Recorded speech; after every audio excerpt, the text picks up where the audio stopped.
మార్చి నెల ధనుస్సు రాశి స్థానికులకు ఫలవంతంగా ఉంటుంది. ఈ సమయంలో చిన్న ప్రయాణాలకు అవకాశం ఉంటుంది. ఈ ప్రయాణాలు కొంచెం ఇబ్బందిని కలిగిస్తాయి, కానీ నెల రెండవ భాగంలో మీకు లాభాలను కూడా అందిస్తాయి. మీ సోదరులు, సోదరీమణులు, బంధువులు, ఇరుగు పొరుగువారు లేదా స్నేహితులతో నాణ్యమైన సమయాన్ని గడపండి.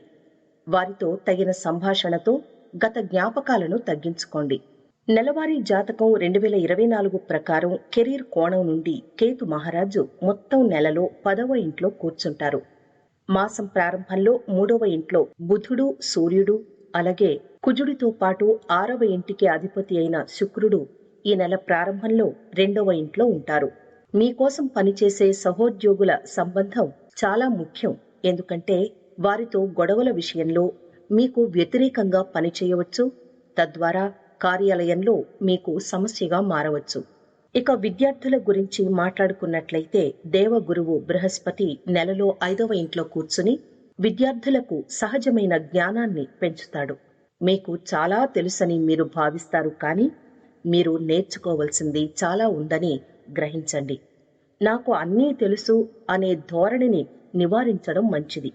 తద్వారా మీరు సరైన సమాచారాన్ని పొందవచ్చు. కొత్త విషయాలను చదవడం, తెలుసుకోవడం ద్వారా జ్ఞానాన్ని విస్తరించుకోవచ్చు. కుటుంబ జీవితంలో మార్చి నెల కొంత సవాలుగా ఉంటుంది. మీ పనిలో బిజీగా ఉండండి. తద్వారా మీరు కుటుంబానికి తక్కువ సమయాన్ని కేటాయిస్తారు. మీ నిర్లక్ష్యం, ఉదాసీనత కుటుంబ సభ్యులను ఇబ్బందులకు గురిచేస్తుంది. ప్రేమ వ్యవహారం గురించి మాట్లాడుకున్నట్లయితే బృహస్పతి మొత్తం నెలలో 5వ ఇంట్లో కూర్చుని ప్రేమను పెంచుతాడు.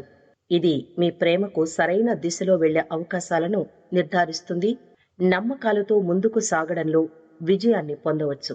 నెల ప్రారంభంలో శుక్రుడితో పాటు అంగారకుని ప్రభావం మిమ్మల్ని చాలా శృంగారభరితంగా చేస్తుంది.